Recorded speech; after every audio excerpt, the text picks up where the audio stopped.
Swollen legs after 60 are not a minor inconvenience. They are a warning. For millions of women, they are the beginning of something they are terrified to name. If you are a woman somewhere in your late 60s, someone who spent decades on her feet, working hard, giving everything to everyone else, and you sit down at the end of the day and feel your lower legs tighten like wet cement hardening around your ankles, this video is for you. Not for someone like you, for you. Here's what nobody tells you. According to data from the Health and Retirement Study, a nationally representative survey of 19,988 U.S. adults, the weighted prevalence of persistent leg swelling among older Americans held steady. Between 19 and 20% from 2000 through 2016. 1 in 5, right now. What I'm about to show you in the next 17 minutes could change the way you understand your own body. 8 specific foods backed by clinical trials. And the part that surprises most women in your exact situation is not which foods made the list. It is why your doctor, despite years of treating you, has almost certainly never once mentioned them. Before we go any further, drop 3 things in the comments right now. Your age, your state or country, and 1 single word that describes exactly how your legs feel by the end of the day. Heavy, tight, burning, numb, whatever it is, that is all I need. I read every comment personally. Your answer will shape what I cover next. This is not rare, not something happening to a small, unlucky group. Research drawing on the Health and Retirement Study found that peripheral edema, persistent swelling in the feet and ankles, is associated most strongly with older age and female sex, with odds ratios reaching as high as 5.6 in certain subgroups. If you are a woman over 60 with any mobility limitations, you are in the highest risk category that exists. And here is the fear that lives underneath the swelling. The one you do not say out loud. You imagine waking up one morning and your shoes will not go on, and someone you love, a daughter, a son, will look at that and decide it is proof that you cannot manage on your own anymore. That the life you have built, the home you fought to keep, cannot hold you safely. That fear is real. It is not dramatic, and it is not irrational. Because chronic venous insufficiency, the most likely cause of bilateral leg swelling in older patients, responsible for approximately 70% of cases, is progressive when left unaddressed. Here is what is happening inside your body. After 60, the tiny one-way valves inside your leg veins weaken. Blood that should travel up toward the heart pools instead. Fluid leaks into surrounding tissue, and that is the cement feeling, the heaviness, the burn. It has a name: chronic venous insufficiency. And it is not a mystery or a sentence. It is a mechanical problem with a biological solution. It is not your fault. If you spent 30 years standing on hard floors, in a school, a warehouse, a kitchen, anywhere, you worked your leg veins harder than most people ever will, and the valves wore down under cumulative load. No one warned you. That is not a personal failure. That is physics. Now here's what you may have been told, or what you quietly believe yourself. That the only real answer is a prescription diuretic, a water pill. That food could not possibly make a meaningful difference in something this serious. And that belief is built on outdated thinking, because the research from the last decade tells a completely different story. Stop. Ask yourself this honestly. When did you last feel genuinely light in your legs after 5 p.m.? If your doctor has told you that leg swelling after 60 is just aging, and that diet changes are too minor to matter, stay with me. Research published in peer-reviewed vascular journals directly contradicts that advice. Frontiers in Nutrition published a 2024 review. It compiled data from 39 randomized, double-blind, placebo-controlled human clinical trials, 2009 subjects total, specifically examining natural compounds and vascular function. The findings were not subtle. What those trials uncovered was not just about reducing visible swelling. It was about what happens at the cellular level of your vein walls and how that process responds to specific compounds found in ordinary food. The cellular architecture of your veins is not fixed after 60. It responds. It adapts. The way you eat those foods, the timing, the amount, the combination is what determines whether you see results in 14 days or whether you see nothing at all. Stay with me for 8 more minutes.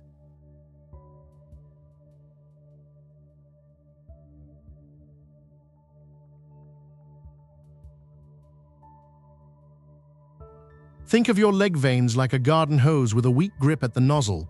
Water pressure builds. The nozzle leaks. Now imagine that hose is 67 years old, kinked, loaded, and unloaded 30,000 times across decades of standing, sitting, and carrying a life. After 60, the endothelial lining of your blood vessels stops producing adequate nitric oxide. Nitric oxide is the molecule that tells your veins to relax and expand so blood can move freely upward toward your heart. Studies in humans reveal that constitutive production of nitric oxide is reduced with aging. This is not a side effect of disease. This is aging itself, working against your circulation at the molecular level, quietly without warning. The 2024 Frontiers in Nutrition trial showed that flavonoid compounds reduced measured leg swelling by 64% and leg heaviness by 54% in chronic venous insufficiency patients. Placebo groups saw just 7 and 3%.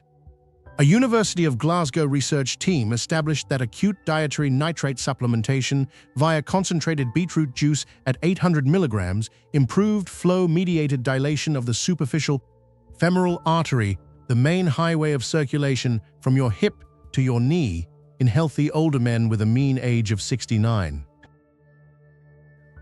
Based on all of this, the solution should be obvious. Eat flavonoids. Eat nitrate-rich vegetables. Done. It is not that simple. Some physicians still tell patients that diet changes produce only marginal effects on vascular swelling. They are not wrong. They are working with older data. Most of that data used isolated nutrients in poor bioavailability forms at inconsistent doses, measured over too short a time frame to see structural vascular change. The 2024 trial literature corrects exactly this. Delivery form, dose, and duration all change the outcome dramatically. Here is the single reframe that matters.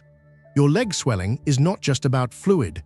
It is about your vein walls losing structural support because the cells lining them are starving for specific compounds your post-60 body no longer synthesizes efficiently on its own. Food can restore those compounds, not eventually, within weeks. Food number 1. Dark leafy greens, specifically spinach and arugula. Target 2 packed cups daily. Ideally with lunch rather than dinner, because your body converts the dietary nitrate in these greens into nitric oxide most efficiently during active daylight metabolism, when circulation is working hardest and your vascular system is most receptive. Spinach contains approximately 250 milligrams of nitrate per 100 grams. Food number 2. Beetroot. This is the most concentrated dietary nitrate source available. The Glasgow Femoral Artery Trial used 140 milliliters, roughly a half cup, of nitrate-rich beet juice delivering 800 milligrams of nitrate. 1 serving. That single serving produced measurable dilation of the leg's main artery. The trial did not use a vague recommendation. It used 140 milliliters at 1 sitting, and that precision is the entire point. Halving the dose in early studies produced inconsistent results, blurring the signal researchers were trying to measure. Precision is the difference between a measurable effect and no effect. Food number 3. Blueberries. Start here first before you change anything else. A half cup of fresh or frozen blueberries each morning for 14 days before adding any other food on this list. Blueberries deliver anthocyanins, the same class of flavonoid compounds demonstrated in the 2024 Frontiers in Nutrition aggregate trial to reduce venous inflammation and capillary leakage in exactly the kind of chronic low-grade vascular dysfunction that drives afternoon heaviness and swelling. They require no preparation, no recipe, no disruption. Once blueberries are a daily habit, add food number 4, fatty fish, specifically salmon or mackerel, twice per week at 3 to 4 ounces per serving. A 2022 analysis found that 2 to 3 grams daily of omega-3 fatty acids help reduce both systolic and diastolic blood pressure, the vascular pressure that directly drives fluid out of capillaries and into ankle tissue. Food number 5. Garlic. 2 raw or lightly cooked cloves per day. Garlic's allicin compound has been repeatedly shown to enhance endothelial nitric oxide release, compounding the effect of the nitrate-rich greens and beets you are already eating. Food number 6. Dark chocolate, minimum 70% cocoa, 1 ounce daily. The flavonols in high cocoa chocolate cross the endothelial membrane and directly stimulate nitric oxide synthase, the enzyme your vein walls use to produce their own vasodilating signals. Food number 7. Citrus, specifically oranges and grapefruit, for their hesperidin and diosmin content. Long-term controlled clinical trials found that this combination of flavonoids increases venous tone, improves lymphatic drainage, and reduces capillary permeability in chronic venous insufficiency. Food number 8. Potassium-rich foods, specifically sweet potato and banana. Potassium directly counterbalances sodium's fluid retention effect at the cellular level, working as the biological counterweight to every excess millimeter of ankle circumference that dietary sodium quietly drives up over the course of a day. Here's the mistake that cancels everything: processed sodium, not table salt added at dinner. The hidden sodium in canned soups, deli meats, and packaged snacks that most people eat before they even think about adding flavonoids. 9 out of 10 Americans consume an excessive amount of dietary sodium daily. Every sodium-heavy processed meal partially negates the vascular benefits of the foods above. You cannot out-eat the sodium habit, address them together. For someone like Barbara Hensley, 67 years old in Elizabethtown, Kentucky, with that heavy burning cement sensation building every afternoon until she props her feet on the coffee table, the research on this combined dietary approach shows that measurable reduction in ankle circumference and reported heaviness typically emerges within 4 to 6 weeks of consistent daily use. That is not a cure. That is your body responding to compounds it has been missing. And 4 to 6 weeks from today is not far away. This is not about the body you had at 45. This is about being more in control of how your legs feel at 67 than you have been in years. The research supports that outcome specifically. Measurably. You now know that 1 in 5 older Americans lives with persistent leg swelling, and most are told there is nothing dietary to do about it. The real driver after 60 is declining nitric oxide production in your vein walls, a cellular mechanism that specific foods directly restore. And you know that processed sodium silently cancels the entire strategy, which most people trying to help themselves never find out. Start with 1/2 cup of blueberries tomorrow morning. Not next week, tomorrow. Research on flavonoid interventions for venous insufficiency shows that consistent daily intake typically produces the first measurable changes within 14 to 30 days. Come back and tell me what you notice. This channel covers research like this every single week. Same depth, same verification, every claim sourced.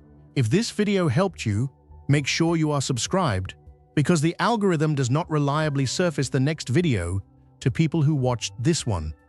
The next video covers something that affects a significant percentage of people over 60, silently, no symptoms they recognize, changing the way their bodies handle fluid and circulation. You will want that one. Take good care of yourself because you have absolutely earned that.